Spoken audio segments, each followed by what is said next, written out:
Good evening, जोहार, नमस्कार। आपने देखना शुरू कर दिया है द बेबाक कौशलेंद्रा शो। घाटशिला उपचुनाव का जो रण है ना, वो लगता है कि भीषण होगा भाई। एकदम सस्पेंस दर सस्पेंस। अब देखिए ना, इतने दिनों से सस्पेंस था कि ये बाबूलाल मरांडी जो लीडर अपोजिशन हैं, साथ ही साथ भारतीय जनता पार्टी के अध्यक्ष भी हैं, वो चंपई सोरेन के लाल बाबूलाल सोरेन को इस दफा घाटशिला के रण में भाजपा का उम्मीदवार नहीं बनने देंगे। ऐसी खबरें सियासी गलियारे में चल रही थी और अंत तक ऐसी खबरों को बल मिलता रहा क्योंकि नाम का ऐलान नहीं हो रहा था। लेकिन आखिरकार कल भारतीय जनता पार्टी दिल्ली दरबार ने बाबूलाल सोरेन के नाम का ऐलान कर दिया। हाँ, अरुण बाबू की चिट्ठी, अरुण सिंह केंद्रीय संगठन मंत्री की चिट्ठी आ गई। बाबूलाल सोरेन फिर से घाटशिला के मैदान में भाजपा के उम्मीदवार होंगे, कमल का फूल लेकर मैदान में उतरेंगे, यह स्पष्ट हो गया। दूसरा सस्पेंस बरकरार था। क्या रामदास सोरेन के पुत्र सोमेश चंद्र सोरेन को उम्मीदवार बनाएंगे हेमंत बाबू? नहीं बनाएंगे, क्योंकि बीते दिनों सोमेश चंद्र सोरेन के भाई रामदास सोरेन के भतीजे विक्टर सोरेन का एक एक्स ट्वीट जो आया था, उसे मुख्यमंत्री के हैंडल से रिपोस्ट कर दिया गया था। अब उसके बाद कंफ्यूजन हो गया कि लगता है परिवार में कुछ गड़बड़ है, तो वो उम्मीदवार बदल सकता है। लेकिन कल झामुमो के लोग भी बैठे और सोमेश चंद्र सोरेन के नाम का ऐलान भी हो गया। मतलब सोमेश चंद्र सोरेन भी मैदान में, बाबूलाल सोरेन भी मैदान में। मतलब भाजपा बनाम जेएमएम, सोरेन बनाम सोरेन। अब चंपाई के लाल बाबूलाल सोरेन इस दफा विधानसभा वहां से पहुंच पाएंगे कि नहीं, या फिर जनता का प्यार फिर से रामदास सोरेन परिवार पे बरसेगा और सोमेश चंद्र सोरेन जीत कर आएंगे कि नहीं, ये चर्चा जारी ही है। लेकिन इन सब के बीच में सस्पेंस और बढ़ गया है। सस्पेंस इसलिए बढ़ गया है कि आज मुख्यमंत्री ने कोल्हान के सारे अपने विधायकों को बिठाया और भैया एकदम समझा दिया, अपने आवास पर बिठा के, देखिए एकदम लग जाना है, भिड़ जाना है। मतलब किसी भी सूरत में घाटशिला की सीट, मतलब अपना जो 56 था उसको 56 बरकरार रखना है। झामुमो का जो 34 था, 34 के आंकड़े को छू लेना है। लग जाइए। मतलब कल भी मैंने आपको बताया था कि सीएम ने पूरी तैयारी कर रखी है। लेकिन आप चौंक रहे होंगे कि जब सोरेन वर्सेस सोरेन हो ही रहा है तो फिर मैं सस्पेंस की बात क्यों कर रहा हूं। आता हूं उसी पर। सबसे पहले आप थंबनेल देखिए। थंबनेल देखेंगे, उसके बाद मैं आपको बताता हूं क्या तमाशा होने जा रहा है घाटशिला में। क्यों है सस्पेंस? घाटशिला के मैदान में सोरेन बनाम सोरेन हैं तैयार। जयराम नहीं बता रहे कैंची का उम्मीदवार। हाँ, धाकड़ की तलाश में धाकड़। अब अब थंबनेल में की का हो गया है, वो की का नहीं, कैंची का उम्मीदवार। अब कैंची का उम्मीदवार कौन होगा ये जब बता देंगे जयराम महतो, तो फिर फर्क पड़ेगा। आप कहेंगे जयराम महतो के बताने ना बताने से क्या फर्क पड़ता है? घाटशिला एसटी रिजर्व सीट है और एसटी रिजर्व सीट है और वहां पर उस सीट में कोई ज्यादा तादाद तो है नहीं किसकी। मतलब वही लोगों ने ब्रांड कर दिया ना, जयराम महतो कुर्मी वोटरों के बूते राजनीति कर रहे हैं। चलिए उस गलतफहमी को दूर कर लीजिए। क्यों दूर करनी होगी वो गलतफहमी? क्योंकि आज टाइगर जयराम महतो, डुमरी के विधायक जयराम महतो, जेल कैंप के सुप्रीमो जयराम महतो चतरा में थे और चतरा में जो जनसैलाब उमड़ा था, उस जनसैलाब को आप स्क्रीन पर देखिए और खुद आपको जवाब मिल जाएगा कि जयराम महतो की स्वीकार्यता सिर्फ कुर्मियों में है कि समावेशी राजनीति के एक नए सितारे के रूप में स्थापित हो चुके हैं जयराम महतो। जी हां, चतरा में जो आज सभा हुई जयराम महतो की, उस सभा की भीड़ को देखकर जयराम के चाहने वाले जहां गदगद थे, वहीं मतलब कायल जहां गदगद थे, वहीं घायलों के कलेजे पे तो सांप लौट गया होगा, क्योंकि चतरा में वही भीड़ दिख रही थी जो जयराम महतो के विधायक बनने से पहले दिखती थी। ये तो हुई चतरा की बात।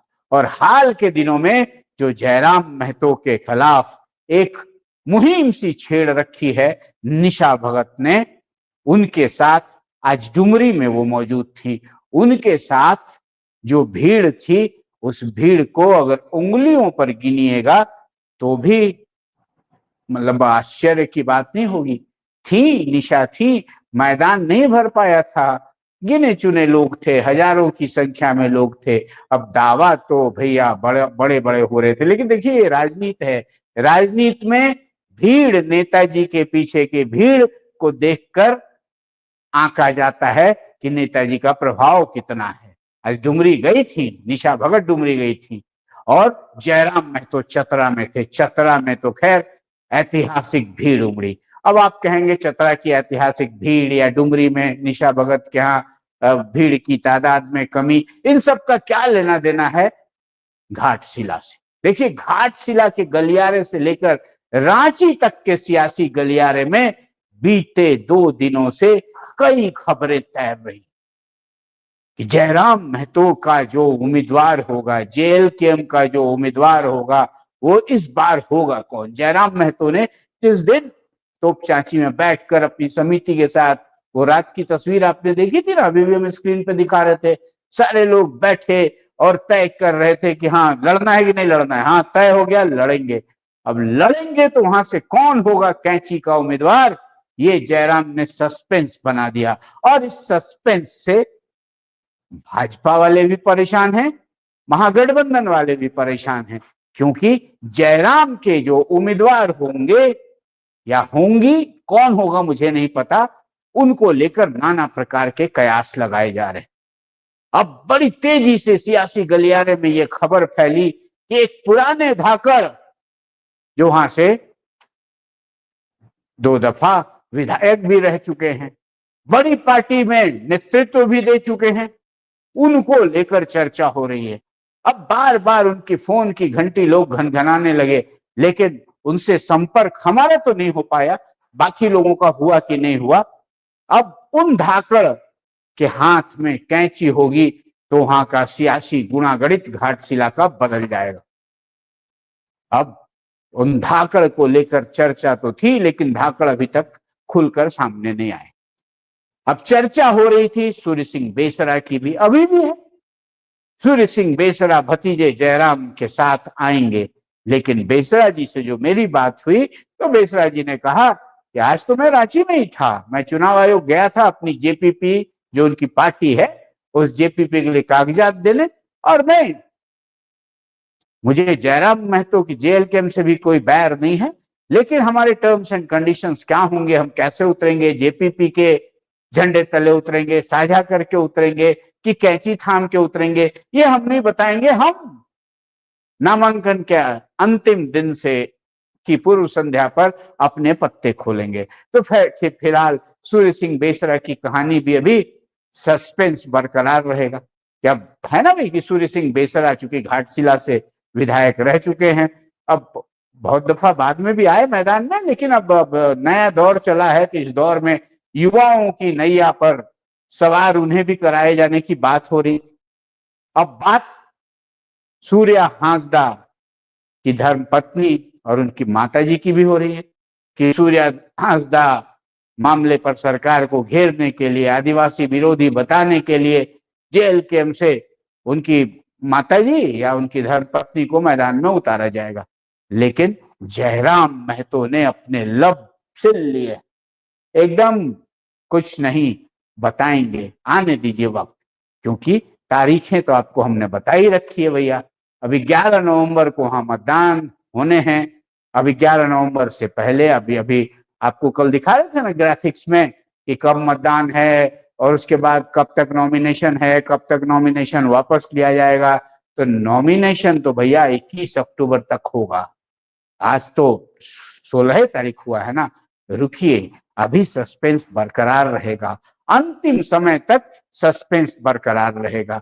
सस्पेंस खुलेगा तब जब जयराम के धाकड़ भी मैदान में आ जाएंगे। जयराम के उम्मीदवार की कद काठी, उनका प्रभाव ये तय करेगा कि जेएलकेएम का कितना प्रभाव होगा। हाँ, ये बात तो मैंने आपको कल भी बता दी थी कि जयराम महतो इस बार सिर्फ घाटशिला फतह के लिए नहीं उतरेंगे। जयराम महतो आजसू पार्टी के सिपह सलारों द्वारा उनके खिलाफ चलाई जा रही ब्रांड कुर्मी मुहिम को मुंहतोड़ जवाब देने के लिए भी उतरेंगे। जयराम महतो घाटशिला उपचुनाव में अपने विगत चुनाव के प्रदर्शन से दोगुना तीन गुना या यूं कहें कि गेम चेंजर की भूमिका में उतरने के मूड में हैं पूरी तरह से। और ये गेम चेंजर मूव जेएलकेएम का क्या होगा, ये देखने वाली बात होगी। अब नामांकन की अंतिम तिथि आ जाने दीजिए, तब तक तो सियासी गलियारे में नाना प्रकार के सस्पेंस की कहानियां तैरती ही रहेंगी। और इन सस्पेंस की कहानियों के बीच सोमेश चंद्र सोरेन को जब हेमंत बाबू से इशारा मिल गया, उसके बाद तो एकदम मैदान में एकदम जमकर हैं। पिताजी के कृतित्व जो उनके रामदास सोरेन जी के जमाने में काम हुए, उन सब कामों का पूरा एकदम ब्यौरा जनता को लगातार दे रहे। जनता के बीच रामदास सोरेन के जमाने में हुए उद्घाटन या जो नई चीजें की गई उस क्षेत्र में विकास के लिए, उन सारी चीजों को सोमेश चंद्र सोरेन व उनके लोग जन जन तक पहुंचा रहे हैं। कहाँ रामदास सोरेन जी ने क्या किया, रामदास सोरेन जी ने उस क्षेत्र में विकास के लिए क्या क्या प्रयास किए, कितनी नई योजनाएं परियोजनाएं शुरू हुई, सारी कहानी जनता को बता रहे हैं सोमेश चंद्र सोरेन और उनके लोग। और इन्हीं सब के साथ पिता पुत्र चंपाई सोरेन और उनके पुत्र बाबूलाल सोरेन भी पहले से ही डटे हुए हैं, लगातार क्षेत्र में डटे हुए हैं। इस बार आर या पार जीत के रांची पहुंचना है। रांची पहुंचने में बहुत तरह की बातें आ रही थी, क्या भाजपा में भी है अंदरूनी तकरार, मिलेगा उनको मौका, नहीं मिलेगा मौका, बहुत सारी बातें हो रही थी। अब बावजूद इसके पिता पुत्र तैयार थे, हर परिस्थिति के लिए तैयार थे। बाबूलाल सोरेन को भाजपा से टिकट अगर नहीं भी मिलता, अगर यहाँ कुछ जो बातें तैर रही थी सियासी गलियारे में, उन बातों को मुहर भी लग जाती, तो भी बाबूलाल सोरेन मैदान में होते, ये तय था। लेकिन खैर मनाइए कि दिल्ली दरबार ने कहा नहीं, चंपई बाबू का ऋण उतारना है। एक बार फिर से उनके बेटे को मैदान में उतार दिया गया। अब 40 दिग्गज नेताओं की ड्यूटी लगा दी गई है, 40 स्टार प्रचारकों की लिस्ट जारी हो गई है। केंद्रीय मंत्री, मुख्यमंत्री, पूर्व मुख्यमंत्री, धाकड़ नेताजी लोग, सब लोग इस बार बाबूलाल सोरेन के लिए जोर लगाएंगे। लेकिन बाबूलाल सोरेन के लिए भाजपा के प्रदेश अध्यक्ष बाबूलाल मरांडी कितना जोर लगाएंगे, कितनी रणनीति बनाएंगे, इसकी चर्चा अभी तक खत्म नहीं हुई है। क्योंकि जब चंपाई सोरेन को भाजपा में लाया गया था, उस समय आपको याद है ना, 48 घंटे तक रूस गए थे बाबूलाल जी, मौन हो गए थे, कोई जवाब नहीं, कुछ नहीं। बाद में दिल्ली गए थे, दिल्ली से जब उन्हें समझाया गया आने दीजिए, आपको कोई दिक्कत नहीं है, तब 48 घंटे बाद उन्होंने स्वागतम वाला एक्सपोस्ट किया था। अब चूंकि पुरानी बातों को लोग सियासत में उसका नफा नुकसान देखते हैं ना, अब इस बार भी अब बाबूलाल मरांडी, अब चूंकि संथाल बहुल क्षेत्र है और सबसे बड़े संथाल चेहरे तो अभी भाजपा में बाबूलाल मरांडी ही है ना, तो बाबूलाल मरांडी कितना जोर लगाएंगे बाबूलाल सोरेन की जीत के लिए, ये भी सियासी आकलन करने वालों की रडार पर होगा, एकदम उस पर निगाह बनी रहेगी। हाँ, महागठबंधन की जो बात कर रहे हैं, महागठबंधन को भरोसा है कि वहां मातृशक्ति ज्यादा है। कल भी हमने आपको बताया था ना, मातृशक्ति की तादाद बताई थी, वो आंकड़े आपको दिखाए थे ना, मातृशक्ति वहां 30,921 और पुरुष मतदाताओं की संख्या 1,24,000। मतलब मातृशक्ति ज्यादा है, मातृशक्ति ज्यादा है तो मामैया का प्रभाव होगा ही।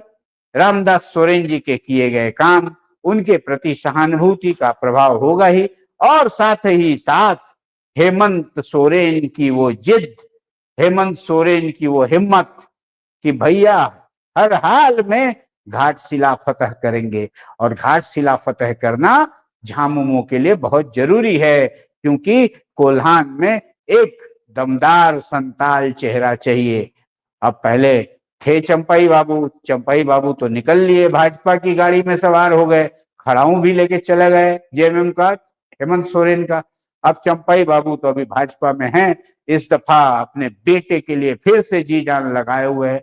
इसके बाद ही उनका सियासी भविष्य कोल्हान में चंपई सोरेन या चंपई सोरेन के परिवार का क्या सियासी भविष्य होगा भाजपा में, ये भी घाटशिला का उपचुनाव तय करेगा। और अगर ये कहूं कि वहां पर चुनाव चंपई सोरेन के पुत्र और रामदास सोरेन के पुत्र के बीच ना होकर चंपई सोरेन बनाम हेमंत सोरेन है, तो अतिशयोक्ति नहीं होगी, ज्यादा नहीं होगा। क्योंकि हेमंत सोरेन और उनकी टीम हर हाल में चंपई सोरेन को उनके उस वो मतलब जो घाव दिए हैं ना, उस घाव का हिसाब बराबर करने के लिए मैदान में उतरेगी। पिछली दफा भी बराबर किया लोग, लेकिन इस दफा एकदम पूरी तरह से उसकी चीड़-फाड़ हो ही जाएगी। अब ये तो तैयारी है महागठबंधन की, तैयार उधर से बाबूलाल सोरेन भी हैं, भाजपा केंद्रीय नेतृत्व ने 40 HP का इंजन भी लगा दिया है। लेकिन उस इंजन के main operator Babulal Marandi engine को कैसे ऑपरेट करते हैं, या फिर दिल्ली से कोई विशेषज्ञ ऑपरेटर आते हैं, ये सब बातें बाबूलाल सोरेन की जीत हार की जो कहानी लिखी जाएगी उसमें मुख्य किरदार निभाएंगे। रह गई बात सोमेश चंद्र सोरेन के पीछे, तो भैया हेमंत सोरेन और महागठबंधन का हाथ एकदम जोर शोर से है। किसी भी हाल में झामुमो वहां से संताल चेहरा स्थापित करेगी ही करेगी। अब इन सब के बीच जो संशय बरकरार कर रखा है टाइगर जयराम महतो ने, अब जयराम महतो हाल के दिनों में जो आदिवासी बनाम कुर्मी में एकदम निशाने पर आ गए थे, आज तो उन्होंने उनके विरोध करने वाले लोगों को धो के दिखा दिया। चतरा में कुर्मियों की तादाद वो नहीं है जिसकी बात लोग करते हैं कि जयराम महतो सिर्फ कुर्मियों के नेता हैं। ये जो युवाओं की भीड़ आप देख रहे हैं, इसमें कुर्मियों का प्रतिशत बहुत मिनिमम होगा। ये झारखंड के युवा हैं, और युवाओं की ये जो दीवानगी चतरा में दिखी, यही दीवानगी कोल्हान में भी घाटशिला उपचुनाव के दौरान निश्चित रूपेण दिखेगी। और इसी बीच जो कुर्मी आदिवासी विवाद है उसको लेकर कल आदिवासियों का दूसरा धड़ा प्रभात तारा मैदान में जुटेगा। पिछले दिनों तो मोराबादी मैदान में वो जो अजय तिर्की, ग्लैडसन डुंगडुंग और बाकी लोगों ने भीड़ जुटाई थी। दावा तो था लाखों का, लेकिन भीड़ हजारों की ही जुटी थी। अब देखते हैं कल प्रभात तारा मैदान में कितना जोर दिखता है। हाँ, जयराम महतो ने तो जोर दिखा दिया कि समावेशी राजनीति से हमें दूर करने का, नकारने का जितना भी प्रयास कर लो, हम तो जनता के दिलों में बसते हैं। अब ये जो बसावट है, ये जो चाहत है, इस चाहत का असर घाटशिला में भी दिखेगा। बशर्ते ये जो अभी जो चुप्पी है, इसमें जयराम महतो को की जो तलाश है एक धाकड़ की, अब वो धाकड़ कौन होता है, धाकड़ मैदान में कौन होता है। अब मैंने ये बातें तो आज आपको खुलकर बता ही दी कि भैया सूर्य सिंह बेसरा जी भी तैयार हैं, लेकिन उनके कंडीशंस बचे हुए हैं। हालांकि उस मुझसे बातचीत में उन्होंने स्पष्ट कह दिया कि मैं अंतिम दिन नॉमिनेशन करूंगा। मतलब वो भी तेल देख रहे हैं, तेल की धार देख रहे हैं। अभी किसी से उन्हें कोई गुरेज वुरेज है नहीं। लेकिन अब जयराम महतो सिर्फ सूर्य सिंह बेसरा की ही तलाश कर रहे हैं, ऐसा नहीं है। तलाश एक और बड़े धाकड़ की हो रही है। अब धाकड़ कौन होगा, इंतजार कीजिए। संशय तो बना रहेगा। बस नॉमिनेशन का लास्ट डे निकल जाने दीजिए, उसके बाद ग्राउंड रिपोर्ट क्या है उसकी असली तस्वीर उभर कर सामने आ जाएगी। जो भी होगी तस्वीर हम आपको दिखाएंगे, बताएंगे। आप बस विवाद कौशलेंद्र शो देखते रहिए। और अब तक आपने हमें YouTube पर सब्सक्राइब नहीं किया है फेस तो स्वराज पोस्ट को YouTube पे सब्सक्राइब कीजिए। फेसबुक पर देखते हैं तो हमारे पेज को लाइक कीजिए, फॉलो कीजिए, क्योंकि हम सनसनी नहीं सच्चाई दिखाते हैं। जोहार।